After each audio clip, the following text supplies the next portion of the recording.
Character design and animation are tasks just for specialists, right?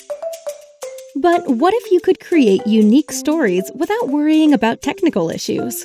Design characters in minutes, easily make them move, and use a library with several cool options to get the job done. Introducing the Design and Motion Character Kit. It's a tool that helps you to create moving characters. You don't need to be an animator for that. All the character details are placed in one single image file that you can edit on your preferred image software or directly on the After Effects. You can adapt or replace the character at any time. It won't interfere with the animations already made. Speaking of animations, you can create them using a user interface that shows you intuitively all that your character is able to do.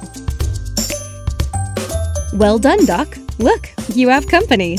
Design and Motion Character Kit comes with a library with plenty of cool characters, animations, and accessories to use as you want. Just drag and drop it to make lovely animations. Easy, right? Create amazing stories that people will watch and share. With Design and Motion Character Kit,